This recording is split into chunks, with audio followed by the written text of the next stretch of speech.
The message arrived at 2:17 in the morning, at that strange hour when the world feels paused between yesterday's regrets and tomorrow's uncertainties. Aamir had not been asleep. He hadn't slept properly in months, ever since silence became louder than voices in his small apartment. His phone vibrated once, then again, resting against the wooden table like it had something urgent to confess. He stared at it for a while, before reaching out, his fingers hesitant, as if touching it might open something he wasn't ready to face. Unknown number. He almost ignored it, but something about the timing, the persistence, the quiet insistence of that vibration made him swipe it open. There was no greeting, no introduction. Just a link, a YouTube link. Aamir frowned, his brows knitting together as confusion replaced his initial hesitation.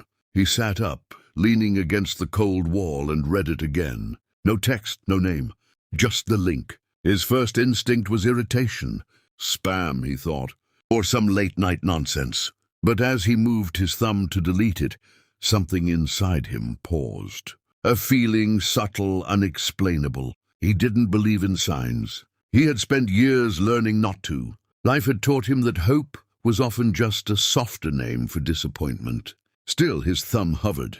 Then, without fully deciding to, he tapped the link. The screen shifted, the familiar interface appearing, and the video loaded slowly, buffering in that quiet room where even his own breathing felt too loud. The title was simple. "Watch till the end!" Aamir exhaled softly, almost amused. "Of course," he muttered to himself. Dramatic. He was about to close it. Then the video began. It opened with a shaky frame, like it had been recorded on an old phone. The quality wasn't perfect, the lighting uneven. It showed a small park, ordinary, empty.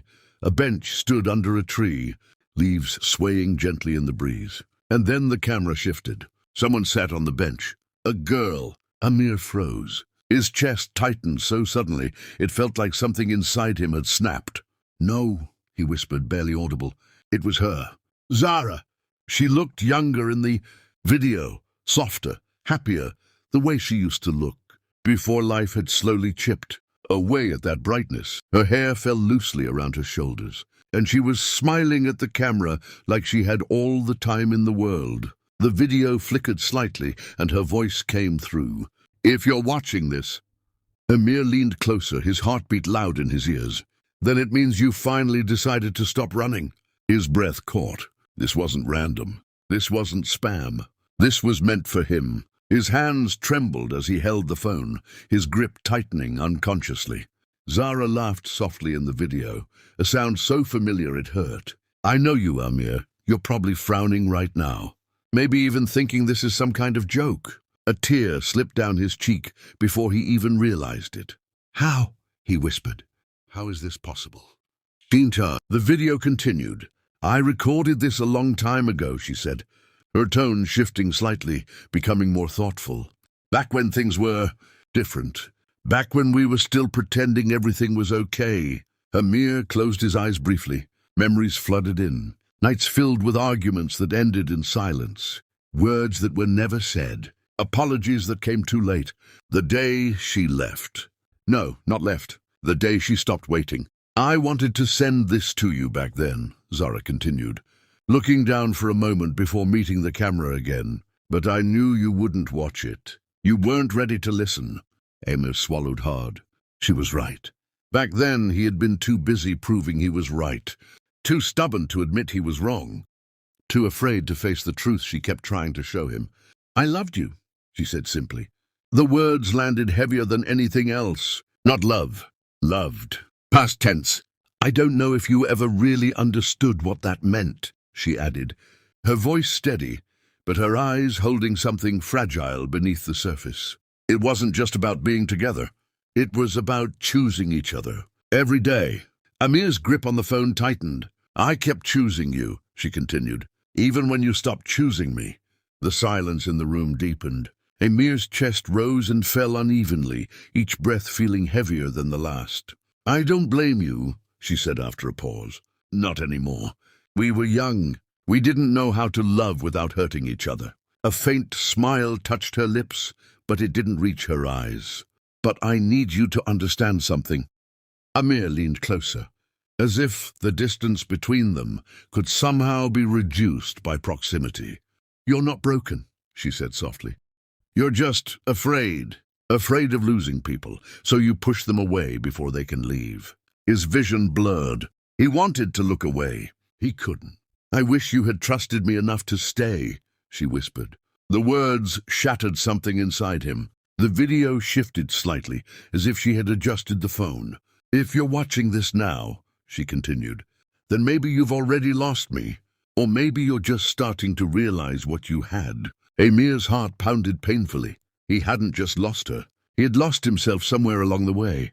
"I don't know where you are in life right now," Zara said, her voice softer now. "But I hope you're not alone.